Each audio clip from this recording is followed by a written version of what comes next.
Bleach, Thousand Year Blood War, Part 2, Episode 9. Alright, we're back with another episode of mind-blowing action.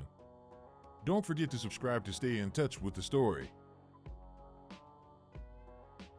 After Yuryu Ishida's betrayal, Ichigo, our main guy, is like, "Hey bro, what's the deal with this betrayal?"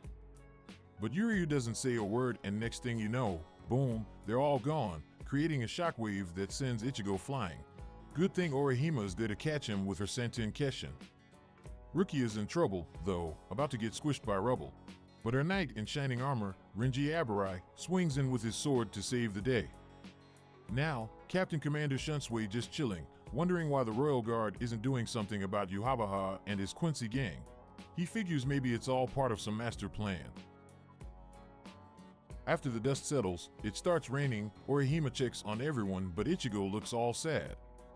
Sato, his buddy, tries to comfort him, saying they know Yuryu had a good reason for joining the enemy.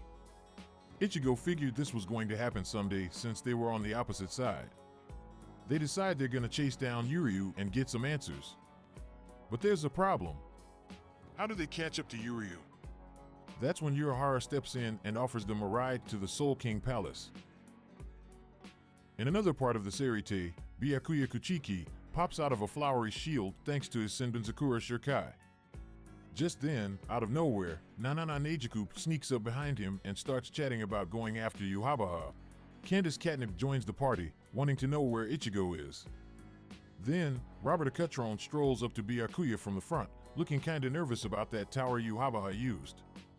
Over in a different corner, Lieutenant Iba gets himself out from under some rubble with his beastly captain, Kamamura, and they head to the tower, determined not to let Yhwach escape.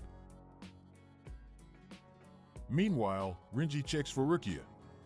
He checks if she's okay, and she's like, "Yeah, no biggie."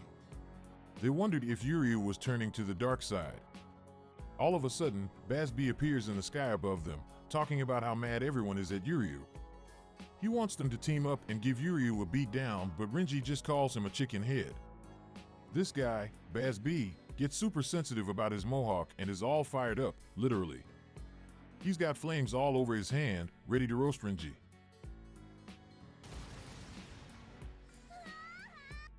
Over in another corner, Ikaku and Yumachika have Giselle Gawel in check.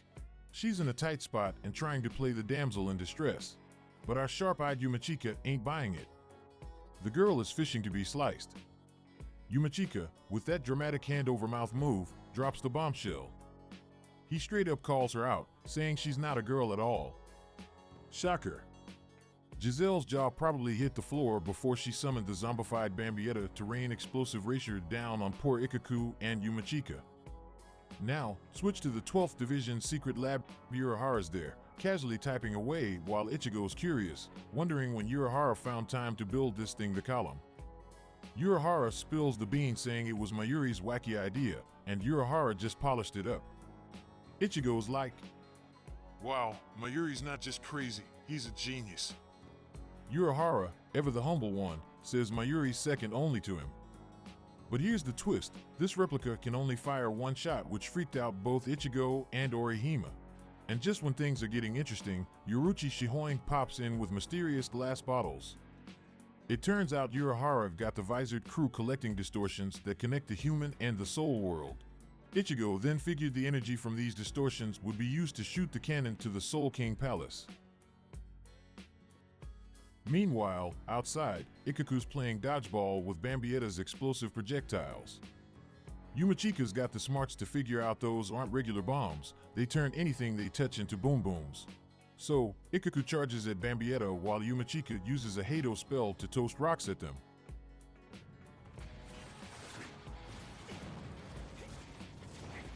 Ikaku lands the brutal hit on Bambietta and Yumachika comes in with the slicer and chops her arm clean off. But wait, Giselle chimes in to remind them that Bambietta's already dead, thanks to some gruesome zombification process. Just as things are getting weird, a shining light reveals none other than Mayuri and his trusty sidekick Ninyu. Only Mayuri is that eccentric. He's all about praising Giselle's twisted talents, but he doesn't think she's all that. Suddenly, Bambietta drops in with some strange craving and can't hold it in. but Giselle gives her a good slap telling her to be a good girl or she won't get anything. Not forgetting Mayuri's shade, she orders Bambietta, who launches explosive projectiles at the eccentric captain. But Mayuri whips out some fancy device that sucks in the erasure booms and delays their explosions. Giselle is not impressed though, as she summoned a bunch of zombified Shinigami from the 11th Division. Mayuri got his own big guns though, some stitched up, scar-covered errand cars including Charlotte, Luppy, Surachi, and Dordoni. Ikaku and Yumachika are shocked to see Luppy and Charlotte, whom they fought in a battle in the past and thought to be dead.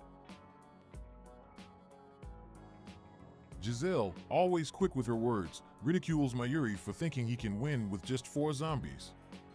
Mayuri, in his usual calm demeanor, questions the errand cars if they really can't win this fight.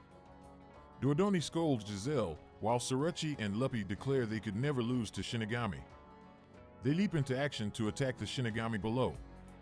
Ikaku and Yumachika, however, protest this since most of the zombified Shinigami are from the 11th Division, but Mayuri tells them to shut it.